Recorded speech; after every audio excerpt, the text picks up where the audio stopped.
Nous sommes le lundi 1er décembre 2014. Bonjour, bonsoir à tous. Merci d'être fidèles au rendez-vous. Bienvenue dans ce journal Pulsation, l'essentiel de l'actualité de la journée. Le président Michel Martelly a procédé ce lundi au Palais national à l'investiture de la commission consultative chargée de faire une proposition de sortie de crise. Le chef de l'État dit souhaiter que les membres de la commission soient à la hauteur de leur mission, au-delà des contradictions. L'objectif commun reste l'organisation d'élections au cours de l'année 2015, a indiqué Michel Martelly. La commission assumera pleinement sa responsabilité à arriver à proposer au chef de l'État des recommandations qui puissent avoir l'adhésion de tous les acteurs concernés, a indiqué le dirigeant en politique Evans Paul, des membres de la commission. Un autre commissionnaire, Monseigneur Harris, a promis que les recommandations tiendront à la fois compte aussi bien de la synthèse des consultations effectuées par la présidence, mais également de la réalité haïtienne. Un groupe de 5 sénateurs pro-gouvernementaux met en garde la commission contre toute idée de proposer le renvoi du Premier ministre Laurent Lamothe. Venceslas Lambert soutient que le chef du gouvernement tient du Parlement sa légitimité et de ce fait, son maintien à la tête de la primature ne devrait dépendre des recommandations de la commission présidentielle. Le directeur général de la police, Claude Aurelius, est à nouveau invité au Sénat de la République ce mardi 2 décembre. La discussion doit porter notamment sur la situation sécuritaire du pays, les événements survenus la semaine dernière dans le département du Nord-Est où plus d'une dizaine de personnes avaient été blessées lors d'une manifestation dispersée par les forces de l'ordre. L'actualité sur le plan international, le candidat de la gauche, Tabaré Vázquez, a remporté dimanche l'élection présidentielle en Uruguay. Vázquez, 74 ans, a déjà dirigé l'Uruguay de 2005 à 2010. Il va succéder à son allié José Mujica. Il s'agit du 3e mandat présidentiel consécutif pour la coalition de gauche au pouvoir. Objectif zéro, c'est le thème de cette année pour marquer la journée mondiale de lutte contre le sida. Pas moins de 35 millions de personnes sont séropositives à travers le monde et 1,5 million sont mortes de la maladie en 2013 selon l'OMS qui met l'accent sur la nécessité de faire usage de préservatifs. Vainqueur du Racing de Grenoble 3-1, le Don Bosco remporte le championnat national de première division. C'est le 3e titre des Pétionvillois. Cristiano Ronaldo, Lionel Messi et Emmanuel Neuer sont les 3 finalistes du Ballon d'Or en 2014. Le trophée sera décerné le 12 janvier prochain à Zurich.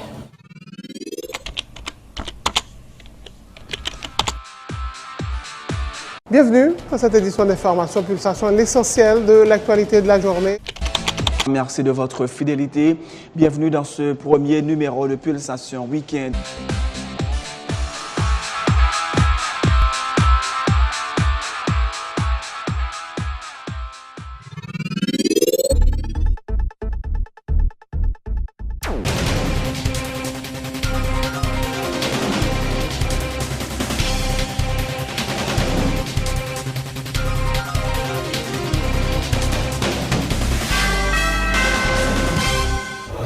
Bonjour, bonsoir et bienvenue dans le développement du journal. Le président Michel Martelly a procédé ce lundi au Palais national à l'investiture de la commission consultative chargée de faire une proposition de sortie de crise. La cérémonie s'est déroulée en présence notamment du Premier ministre Laurent Lamothe, du président du CSPJ, Anel Alexis Joseph, et du vice-président du Sénat, Andris Richer. Le chef de l'État dit souhaiter que les membres de la commission soient à la hauteur de leur mission. Michel Martelly a affirmé que la mise en place de cette structure traduit sa volonté d'œuvrer pour l'établissement d'un climat stable, favorable à la tenue d'élections inclusives et transparentes. Au-delà des contradictions, l'objectif commun reste l'organisation d'élections au cours de l'année 2015, a ajouté le chef de l'État. Il s'agit de l'installation des membres de la commission consultative présidentielle appelée à recommander au président de la République, à la lumière des consultations tenues du 22 septembre au 24 novembre 2014, la solution à la crise préélectorale que subit notre pays, une fois de plus, une fois de trop. En dépit des dispositions prises par mon administration pour faciliter la tenue des joutes électorales, aujourd'hui encore, nous n'avons pas obtenu du Parlement l'instrument légal permettant d'organiser les élections. Cet handicap nous conduit à une forme d'impasse avec des conséquences certaines sur la vie politique, économique et sociale de la nation. La non-tenue des élections à la fin de l'année 2014 va créer une situation complexe, quoique non inédite, pour les raisons suivantes. Le deuxième lundi de janvier 2015, le Parlement haïtien sera amputé de la Chambre des députés et d'un nouveau tiers du Sénat. Les élections législatives et locales prévues en 2014 devront obligatoirement se tenir au cours de l'année 2015. L'élection présidentielle devra se tenir obligatoirement en octobre 2015. Madame et Messieurs les membres de la Commission consultative présidentielle, vous avez tous dans le passé, chacun à sa manière, apporté votre pierre à l'édification de la démocratie dans notre pays. La nation vous est déjà reconnaissante. En témoigne le respect et l'admiration qu'elle porte à chacun de vous. Je suis certain qu'encore une fois, vous serez à la hauteur de cette nouvelle mission qu'elle vous confie. Je reconnais que le délai qui vous est imposé, soit 8 jours, est très court, mais il répond à l'urgence de la question. La Commission assumant pleinement ses responsabilités a proposé au président Martelly des recommandations qui puissent avoir l'adhésion de tous les acteurs concernés, a indiqué le dirigeant politique Evans Paul, l'un des membres de la dite commission. Il plaide pour une entente et un compromis historique entre les forces rivales. Je ne connais pas l'exemple d'un seul pays au monde qui s'est développé dans le chaos à partir d'un champ de ruines et d'instabilité. Le développement, le mieux-être des populations ne peuvent s'effectuer qu'à partir de la stabilité et de la paix sociale. Les turbulences sociopolitiques sont génératrices de la décadence et du déclin des pouvoirs et des institutions. Nous, qui faisons partie de cette commission, nous devons assumer notre responsabilité avec autant de courage que de sagesse et arriver à proposer au chef de l'État une solution de sortie de crise qui soit raisonnablement capable de rencontrer l'adhésion et le support de tous les acteurs concernés. Chers amis, je ne saurais négliger le fait qu'il existe des problèmes dans ce pays, qu'il y a des gens qui sont en prison, qu'on considère comme prisonniers politiques. Mais, qui j'aime moins pays? Nous sommes en route. Je n'ai pas de prétention. Et je ne sais pas quoi, camarade dans la commission a de prétention ça. Que nous avons des gens changer de direction. Que nous avons des gens choisir, changer de moyen pour circuler. Mais nous gagnons obligation pour nous préserver deux bagailles. Première, c'est RUA, la route, comme dénominateur commun. La route, pour moi, aujourd'hui, c'est Haïti, c'est notre pays. Deuxième chose à préserver, les principes. Il y a quand même les principes de la circulation. Et ce principe, dans un processus démocratique, s'appelle élection. Composé de Maître Gérard Gourbe, Monseigneur Patrick Harris, Evans Paul, Pasteur Chavan Jeune, Paul Lechéry, Odette Fambron, Gabriel Fortune et Réginald de Boulos, Ronnie Modestin, Charles Soufra, Monseigneur Roger Beauvoir. Cette commission dispose de 8 jours pour faire une proposition de sortie de crise au chef de l'État. Le porte-parole du comité de médiation de l'accord d'El Rancho, Monseigneur Patrick Harris, a lui aussi promis d'œuvrer de façon à favoriser une sortie de crise qui puisse puisse permettre au pays de respirer, notamment pendant les fêtes de fin d'année. S'il affirme mesurer l'ampleur de la tâche de la commission, Monseigneur Harris a promis que les recommandations tiendront à la fois compte aussi bien de la synthèse des consultations effectuées par la présidence, mais également de la réalité haïtienne. De son côté, Maître Roger Argoug a parlé de recommandations impératives qui seront faites par des commissaires travaillant en toute indépendance. Remercier d'abord Madame Fonboin et ensuite les autres membres de la commission qui ont accepté de faire la route ensemble pour négocier une sortie qui soit capable d'aider le pays à respirer mieux et à vivre une situation pendant la période des fêtes qui soit capable de nous dire que la route est effectivement bien tracée, que nous allons ensemble dans la bonne et même direction. La troisième chose, c'est que nous allons travailler, nous allons prendre notre responsabilité au sérieux et nous allons faire les recommandations qui nous sont demandées, non seulement en tenant compte des recommandations, des synthèses qui ont été produites, mais aussi des enjeux qu'il y a à l'intérieur de la réalité haïtienne actuellement aujourd'hui. On dit tout peuple haïtien, il met confiance que la commission l'a fait travailler Jean-Louis Fel. Nous allons travailler pour que débarrasser le pays des scories inutiles, créer un apaisement social capable de dire à l'opposition ou à ceux qui croient être de l'opposition, voici le chemin. Dire aux institutions républicaines, au Sénat de la République, facilitons les choses pour que la route vers ce qu'on appelle l'objectif final soit résolue. C'est ça la mission, notre mission, ces 11 membres. Nous disons d'ores et déjà que cette commission, après analyse, après examen, avec toute l'indépendance qui constitue sa marque de fabrique, dira au chef d'État, voilà ce qu'il faut faire, voici la route, ce ne sont pas des conseils, ce sont des ordres, ce sont des recommandations impératives pour permettre d'arriver à ce point. Un groupe de 5 sénateurs pro-gouvernementaux met en garde la commission contre toute idée de proposer le renvoi du Premier ministre Laurent Lamotte. Son chef de file, Vincent Lambert, soutient que le chef du gouvernement tient du Parlement sa légitimité. De ce fait, son maintien à la tête de la primature ne devrait dépendre des recommandations de la commission présidentielle. Nous présents aujourd'hui pour nous faire une mise en garde.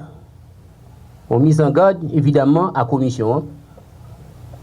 Sous, ça me déclare le côté constitutionnel de acte éventuellement ou elle gagne, ou bien de rapport que éventuellement ou elle gagne pour soumettre au chef de l'État.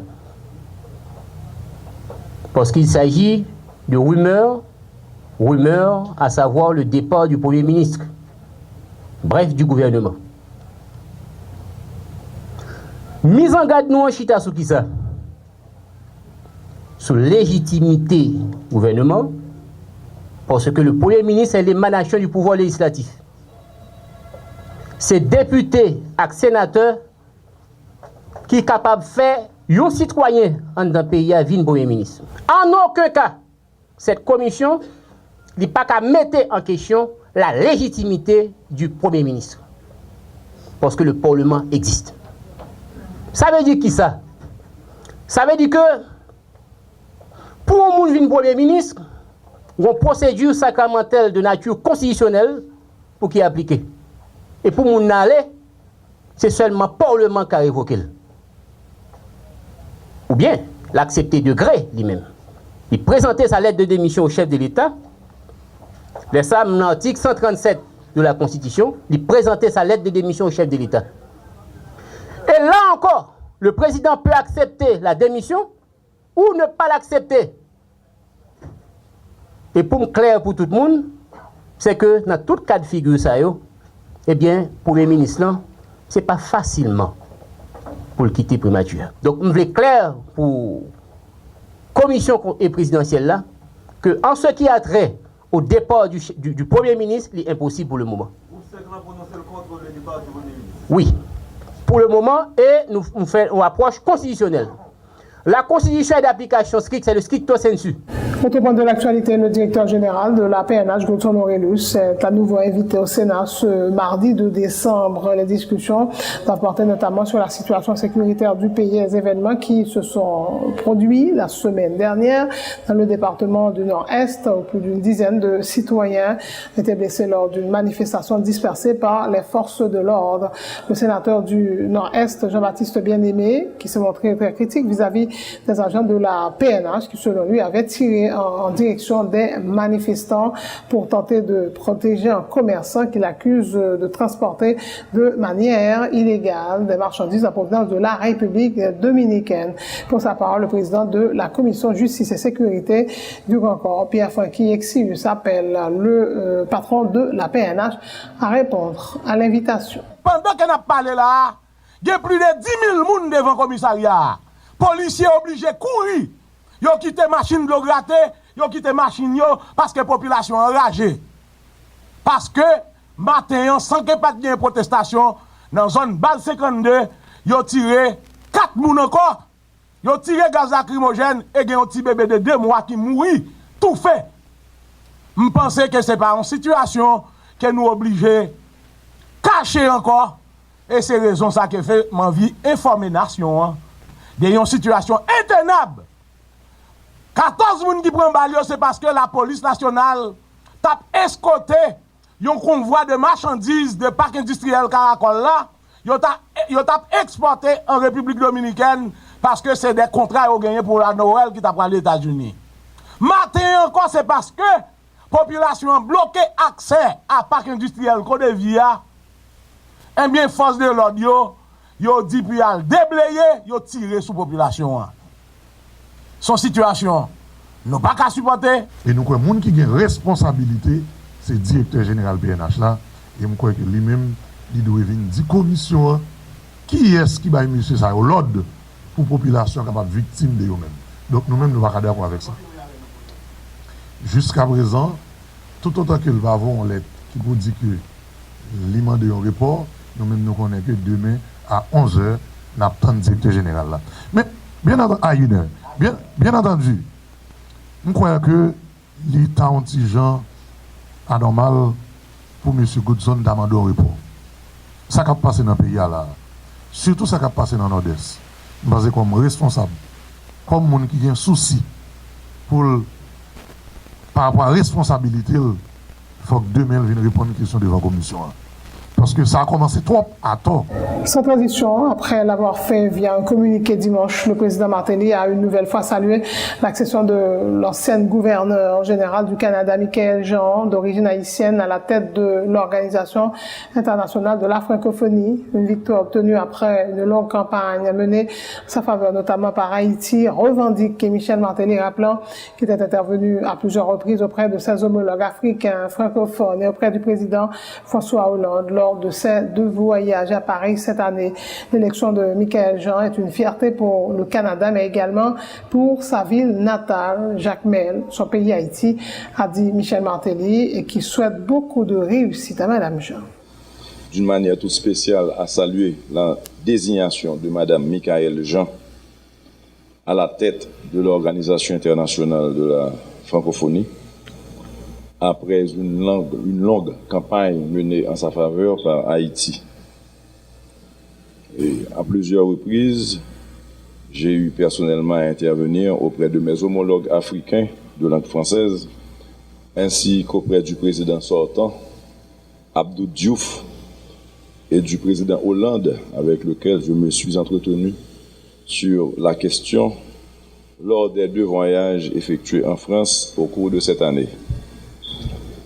Nous savons que son élection est une fierté pour le Canada, mais n'oublions pas que notre Michaël est une fille de Jacmel et nous sommes tout aussi fiers de sa désignation. Nous lui souhaitons déjà du succès de sa nouvelle mission. Michael Jean, 57 ans, a été nommé secrétaire général de l'Organisation internationale de la francophonie dimanche par consensus lors d'un huis clos des dirigeants lors du 15e sommet de la francophonie à Dakar, au Sénégal. Nous vous proposons un extrait des premières déclarations de Michael Jean, qui succède au Sénégalais Abdou Diouf. Tout d'abord, je tiens à saluer les représentants et les représentantes des médias ici présents. Et c'est un grand honneur pour moi d'être assise ici à cette table. Je voudrais dire que j'ai appris comme vous le processus, ce qui a conduit à ce choix. Et je suis heureuse d'apprendre qu'il a été vraiment appuyé sur un vrai consensus, ce qui traduit aussi un gage de confiance, et il faut cette confiance pour avancer dans cette fonction. Lorsque vous posez la question, monsieur, aurais-je l'autorité? J'ai l'impression que vous en doutez. C'est un petit peu sous-entendu. Cette autorité vient aussi d'actions concertées. Le secrétaire général n'agit pas seul. Le secrétaire général agit en concertation avec les chefs d'État et de gouvernement.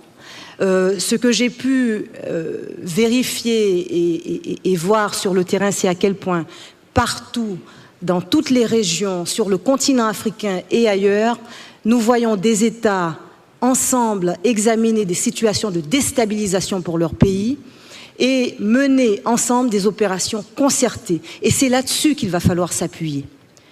Ce faire ensemble, cette capacité que nous aurons justement de rassembler nos efforts, surtout alors que les pays veulent miser sur leur croissance, sur la prospérité, sur le développement, sachant très bien par exemple qu'une crise au Mali n'est pas une crise malienne. C'est une situation qui se vit au détriment et qui peut mettre en péril la stabilité nécessaire pour l'ensemble des pays de la région, pour l'ensemble des pays du continent. Donc, je retiens ce mot et cette recommandation très forte du secrétaire général Abdou Diouf lorsqu'il a dit « Nous devons renforcer davantage notre action en termes de prévention », c'est-à-dire avec toutes nos antennes déployées, entendre mieux les signaux qui nous sont envoyés également par les populations qui voient venir les crises, savoir les prévenir. Créer de l'espoir aussi pour les jeunes, c'est faire autrement, c'est faire ce qu'il faut pour désamorcer aussi ces mouvements de déstabilisation. Être à l'écoute de leur espérance, miser sur le développement, c'est leur donner aussi la possibilité de dire non, non. Je crois en mes possibilités, il y a un espoir pour moi dans mon pays et à ce moment-là, tous ces prédateurs qui cherchent à s'installer et à agir sur le sentiment de désenchantement des jeunes, cette impasse, ce sentiment d'impasse et d'un avenir bouché, trouveront en face d'eux des jeunes capables de dire « Voilà, on est en train d'investir dans le capital humain, dans ce que j'ai à offrir, dans les qualifications, et c'est comme ça que nous devons avancer. » Alors, quels seront les défis dans une telle perspective? Évidemment, que nous fassions mieux et toujours plus ensemble. J'ai pu entendre et écouter attentivement tout ce que les pays considèrent comme étant leur force.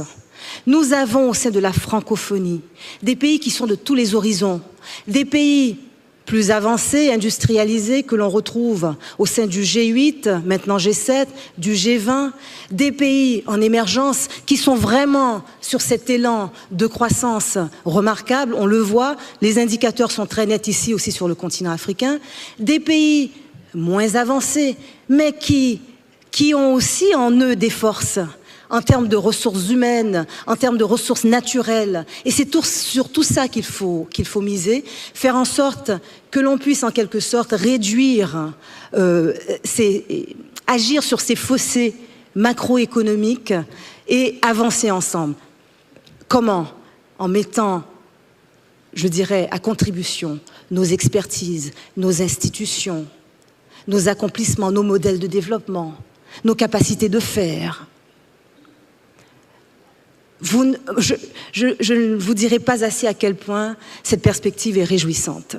Donc c'est avec cet enthousiasme que je tiens à avancer comme secrétaire général et en m'appuyant sur l'héritage riche, fort, extraordinaire, le legs du secrétaire général Abdou Diouf. On ne remplace pas Abdou Diouf, on lui succède dans la continuité de son action. Michaëlle Jean est la première femme et la première personne non africaine à prendre la tête de l'OIF, l'Organisation internationale de la francophonie, qui compte 77 pays membres. Parmi les autres candidats figuraient Henri Lopez, ancien Premier ministre de la République du Congo, Jean-Claude Lestrac, natif de l'île Maurice, et Pierre Buyoya, ancien président du Burundi. Autre nouvelle, célébration de la journée mondiale de lutte contre le VIH-Sida ce lundi 1er décembre autour du thème Zéro Sida, l'occasion pour la Confédération des travailleurs et travailleuses du secteur public et privé d'appeler les jeunes ayant une vie sexuelle active à se faire dépister de manière à connaître leur statut sérologique. Gino Jean-Baptiste et May Junior Hazard sont respectivement secrétaires et présidents de la CTSP. Dans la journée mondiale Sida, nous avons encouragé toutes jeunes femmes et jeunes garçons qui ont la vie sexuelle pour aller faire test dépistage pour connaître si vous avez une maladie dans le sang. Maladie Sida, pas de cacher. C'est histoire PAM, c'est histoire PAO, c'est histoire PAM. Nous avons demandé au ministère de la Santé publique, ministère Jeunesse, gouvernement haïtien en général, pour prendre responsabilité, pour mettre bon gens mis en place pour protéger la population contre toute nouvelle infection. Mettez sous pied bon gens campagne pour sensibiliser femmes et garçons qui ont activité sexuelle active. Pour connaître toute façon pour protéger tête et la famille. Mettez dans cette santé un casier de distribution capote pour être capable de joindre pour protéger tête. Ministère Jeunesse joue pour jeunes doit joindre plus encadrement. Comme ça, pays va gagner plus centre qui pour sensibiliser les jeunes, créer activité culturelle pour que avant l'année 2030 l'arrivée pour nous parler de zéro sida vraiment.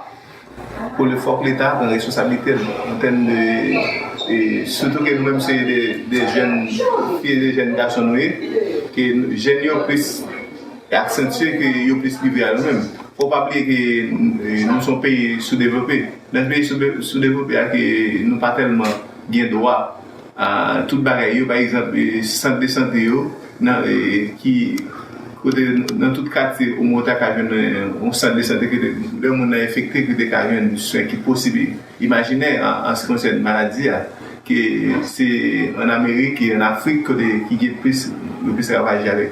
C'est ça que nous-mêmes, que je ne dis pas, et nous ne pouvons pas parler, non, que c'est le fait que c'est la journée mondiale Sida, mais nous parlons de son barrage qui est fait annuellement.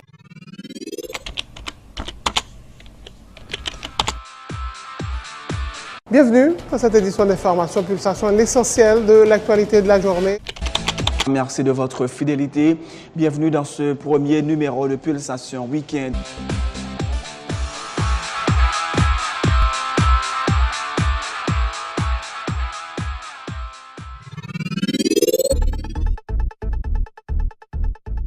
À la fin de ce journal, le rappel des titres avant de prendre congé de vous. Le président Martelly a procédé ce lundi au Palais national à l'investiture de la commission consultative chargée de faire une proposition de sortie de crise. Le chef de l'État dit souhaiter que les membres de la commission soient à la hauteur de leur mission. Au-delà des contradictions, l'objectif commun reste l'organisation d'élections au cours de l'année 2015, a indiqué Michel Martelly. La commission assumera pleinement ses responsabilités et arrivera à proposer au chef de l'État des recommandations qui puissent avoir l'adhésion de tous les acteurs concernés, a indiqué Evans Paul, l'un des membres de la commission. Un autre commissionnaire, Monseigneur Harris, a promis que les recommandations tiendront à la fois compte aussi bien de la synthèse des consultations effectuées par la présidence, mais également de la réalité haïtienne. Un groupe de 5 sénateurs principaux gouvernementaux met en garde la commission contre l'idée de proposer le renvoi du Premier ministre Laurent Lamothe. Wenceslas Lambert soutient que le chef du gouvernement tient du Parlement sa légitimité. De ce fait, son maintien à la tête de la primature ne devrait dépendre des recommandations de la commission présidentielle. Le directeur général de la PNH, Godson Aurélius, s'est à nouveau invité au Sénat de la République ce mardi 2 décembre. La discussion doit porter notamment sur la situation sécuritaire du pays, les événements survenus la semaine dernière dans le département du Nord-Est, où plus d'une dizaine de personnes étaient blessées lors d'une manifestation dispersée par les forces de l'ordre. Le candidat de la gauche, Tabaré Vázquez, a remporté dimanche l'élection présidentielle en Uruguay. Tabaré Vázquez, 74 ans déjà dirigé l'Uruguay de 2005 à 2010. Il succédera à son allié José Mujica. Il s'agit du troisième mandat présidentiel consécutif pour la coalition de gauche au pouvoir. Objectif zéro, c'est le thème retenu cette année pour marquer la journée mondiale de lutte contre le sida. Pas moins de 35 millions de personnes sont séropositives à travers le monde. 1,5 million sont mortes de la maladie en 2013, selon l'OMS, qui met l'accent sur l'usage des préservatifs. En sport, vainqueur du Racing de Grosmont, 3-1, le Don Bosco remporte le championnat national de première division. C'est le troisième titre des Pétionvillois. Cristiano Ronaldo, Lionel Messi et Emmanuel Neuer sont les 3 finalistes du Ballon d'Or 2014. Le trophée sera décerné le 12 janvier prochain à Zurich. Merci d'avoir suivi ce journal. Passez de bons moments en compagnie de Télé Pluriel et bonne semaine.